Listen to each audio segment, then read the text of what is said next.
வணக்கம் மக்களே. இன்றைக்கி கேஸ் பிரச்சனை எல்லா இடத்துலையும் இருக்குது. ஹோட்டலுக்கெல்லாம் வந்துட்டு கேஸ் அவைலபிலிட்டி இல்லாதனால மூடி வைக்கிறாங்க. அப்போ கேஸ் இல்லாமல் நம்ம சாப்பிடக்கூடிய என்னென்ன சாப்பாடு வகைகள் இருக்குதுன்னு காட்டுறேன். முதல்ல வந்துட்டு இது சூப்பர் மார்க்கெட்டில் கிடைக்கும். இந்த மாதிரி பன்னு வாங்கிக்கோங்க. அது சின்ன பர்கர் பெரிய பர்கர்லாம் யூஸ் பண்ணுறதுக்கு இந்த மாதிரி பன்னு கிடைக்கும். ஓகேங்களா? இப்போ இந்த பன்னில் வந்துட்டு நீங்கள் கட் பண்ணிவிட்டு இந்த மாதிரி வெஜ்ஜீஸ் ஆட் பண்ணிங்கன்னா இது வந்துட்டு கேஸ் இல்லாமல் நம்ம வந்துட்டு ஒரு ரெடி பண்ணி சாப்பிடக்கூடிய ஒரு இது தான். ஓகேங்களா? பன்னு மட்டும் கடையில் வாங்கணும். தக்காளி வெங்காயம் வாங்கிக்கோங்க. உங்களுக்கு எக்ஸ்ட்ரா வேணுன்னா லெட்யூஸ் கிடைக்கும் சூப்பர் மார்க்கெட்டில்.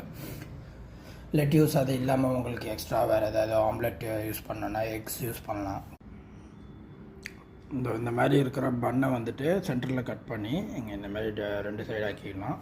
அதில் வந்துட்டு வெஜ்ஜீஸ் வந்துட்டு ஆட் பண்ணலாம். இப்போ நான் ஒரு வெங்காயம் வைக்கிறேன், அப்புறம் ஒரு தக்காளி வைக்கிறேன், அப்புறம் உங்கள்கிட்ட வேறு ஏதாவது வெஜ்ஜீஸ் இருந்ததுன்னா லெட்யூஸ், எஸ்பெஷலி லெட்யூஸ் இல்லை கேபேஜ் கூட ஆட் பண்ணலாம். ஒன்றும் தப்பு கிடையாது.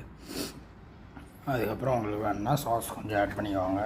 அவங்கக்கிட்ட இந்த ஷெஷ்வான் சட்னி இருந்ததுன்னா அதுவும் சூப்பர் மார்க்கெட்டில் கிடைக்கும். ஸோ காரமாக சாப்பிட்ணுன்னு இது பண்ணுறவங்க ஷெஷ்வான் ஆட் பண்ணலாம். ப்ளஸ் மைனீஸ் வேணுன்னா மைனீஸ் கூட ஆட் பண்ணலாம். ஓகேங்களா? ஸோ இது வந்துட்டு ஒரு குவிக் பிரேக்ஃபாஸ்ட்டு. ஒரு 2 பன்னு இந்த மாதிரி சாப்பிட்டிங்கனாலே உங்களுக்கு ஒரு அடல்ட்டுக்கு வந்துட்டு ஃபுல்லாக இருக்கும். 2 இல்லை 3 பன்னு வரைக்கும் சாப்பிட்லாம். சின்ன பசங்களுக்கு எனக்கு தெரிஞ்ச ஒரு பன்னு சாப்பிட்டாலே போதும்னு நினைக்கிறேன். இது வந்துட்டு ஒரு குவிக் பிரேக்ஃபாஸ்ட்டு, சிலிண்டர் இல்லாமல் யூஸ் பண்ணுற ஒரு குவிக் பிரேக்ஃபாஸ்ட்.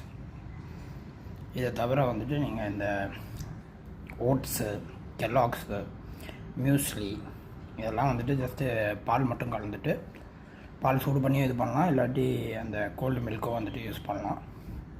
ஸோ உங்களுக்கு கேஸ் சிலிண்டர் பிரச்சனை இருந்ததுன்னா இந்த மாதிரி குயிக் பிரேக்ஃபாஸ்ட்டு நீங்கள் ட்ரை பண்ணலாம். சுடு தண்ணி மட்டும் வச்சிங்கன்னா எலக்ட்ரிக் கெட்டிலில் வந்துட்டு நீங்கள் சுடு தண்ணி வச்சிங்கன்னா இந்த quick breakfast like poha, ready to eat upma அதெல்லாம் யூஸ் பண்ணலாம். இதெல்லாம் வந்துட்டு லாங் டேர்மில் சாப்பிட்றதுக்கு நான் ரெக்கமெண்ட் பண்ண மாட்டேன். பட் இப்போ இந்த க்ரைசிஸ் இருக்கிறதுனால, அதாவது இந்த சிலிண்டர் வந்துட்டு கிடைக்காத இருக்கிற காலகட்டத்தில் இந்த மாதிரி குயிக் பிரேக்ஃபாஸ்ட்டை நீங்கள் ட்ரை பண்ணலாம்.